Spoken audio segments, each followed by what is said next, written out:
como estaba ya la guerrilla encabezada por Kim Il-sung y los coreanos no luchaban en ese momento más que por la independencia de su pueblo, y ellos avanzan hacia el sur, ignoran ese acuerdo porque no les atañe. Están dividiendo un pueblo sin tomar en cuenta ese pueblo. Y después hay una guerra. ¿Verdad? Y entonces la guerra de guerrilla, que estaba desde finales del siglo XIX contra la ocupación japonesa, pero que toma auge con Kim Il-sung, que empieza a dirigir esa guerrilla cuando tenía solo 33 años.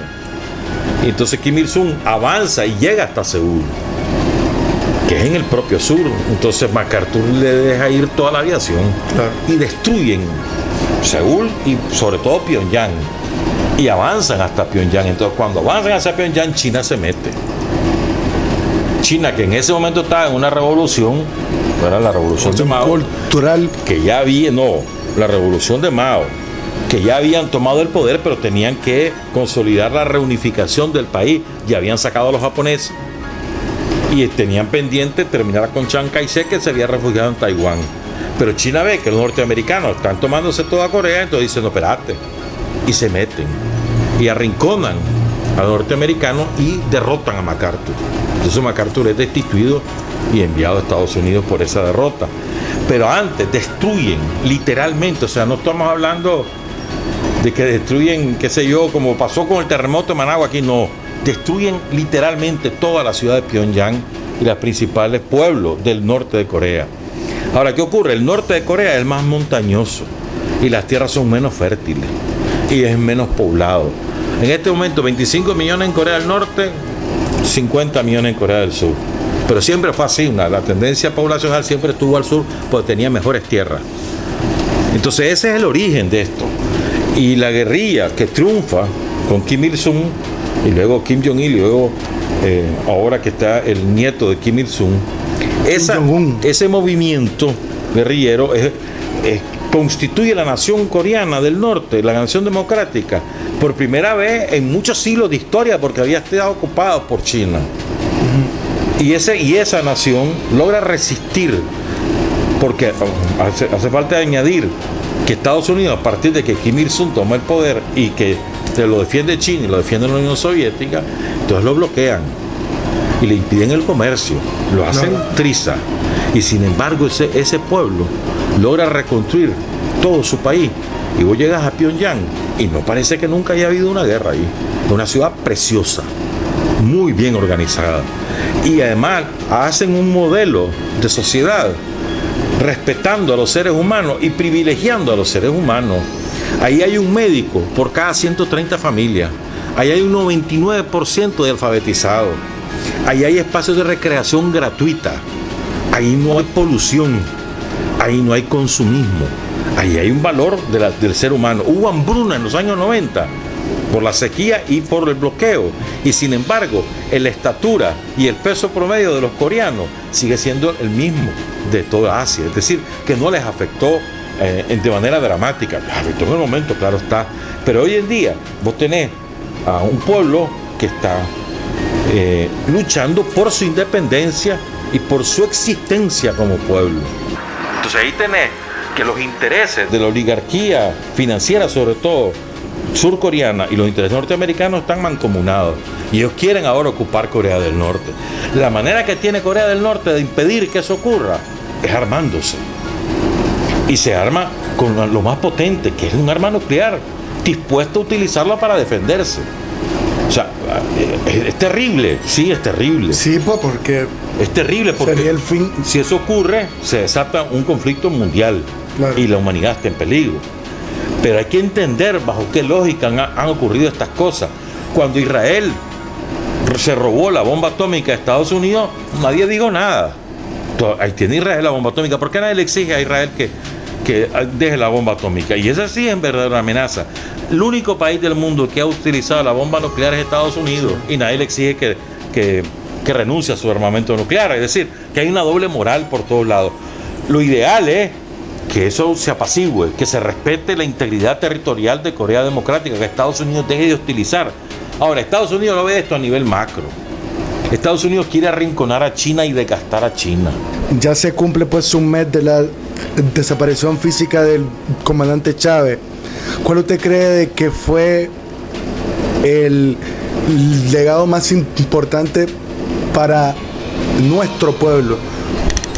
Bueno, en Nicaragua, como el gran benefactor, obviamente, pero creo que Chávez tiene una trascendencia universal. Sí. Y todavía creo que no hemos hecho la dimensión histórica de lo que significa Hugo Chávez. Con el correr del tiempo, la historia lo va a colocar en su adecuado lugar, como Fidel. La estatura de Fidel es universal también. Aun Fidel tiene mucho mayor reconocimiento ahora porque ha vivido más tiempo. Y lástima que, de verdad que es una desgracia que se haya muerto tan joven Chávez, pues. Sí. Un hombre que tenía mucho que dar. Y yo creo que en Nicaragua nos abrió los ojos también. Nos abrió los ojos. Mira, es posible que entre países que no están desarrollados nos ayudemos.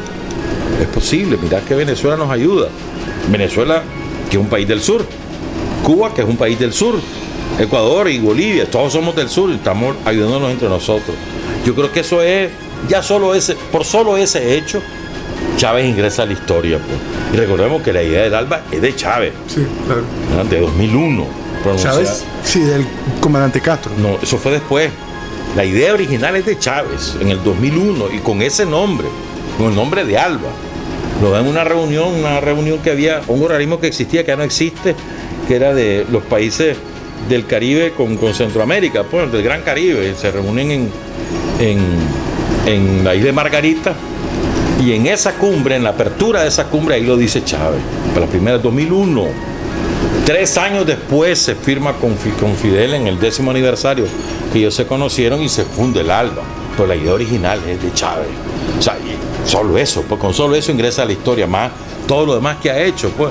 Es un hombre que creo que, ¿por qué nos sigue doliendo? Porque yo creo que a todas las personas, los seres humanos con buenos sentimientos en el mundo nos duele.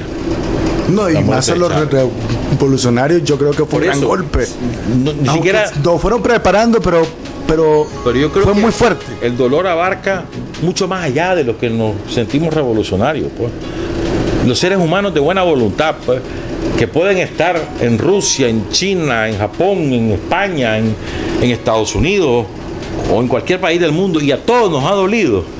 O sea, ¿por qué hubo ese sentimiento en todos lados de oraciones colectivas, ¿no?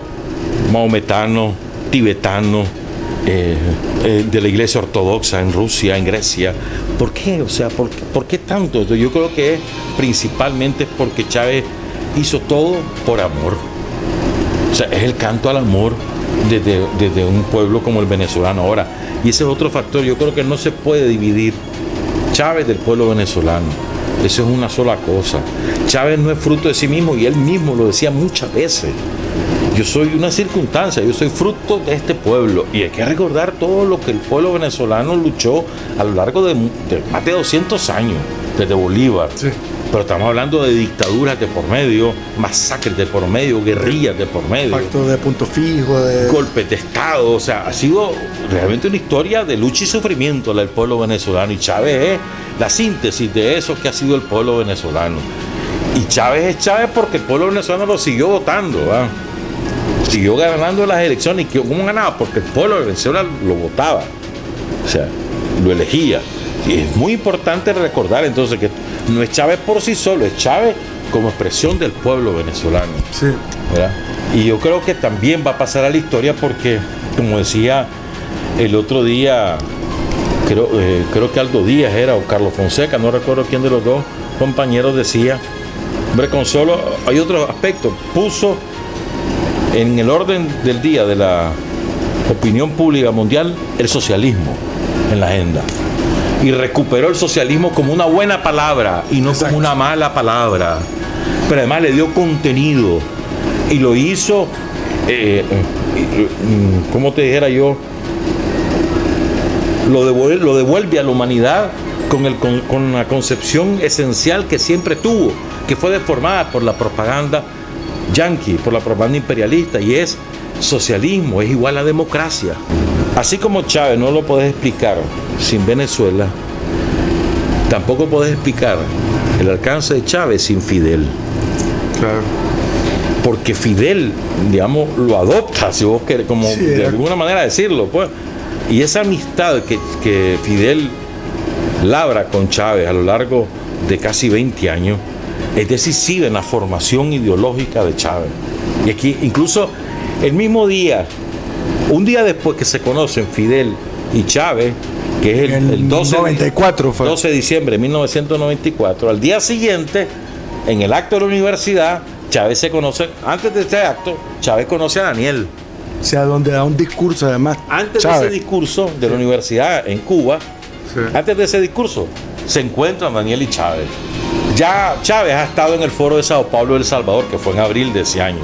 Después de ese foro es que aparece en La Habana en diciembre. Entonces, esa amistad que él labra con Fidel en particular, con Daniel y con otros líderes como Shafiq Handal, con otros líderes revolucionarios de América Latina, ayudan a conformar el Chávez revolucionario más allá de los cambios de su visión social y bolivariana.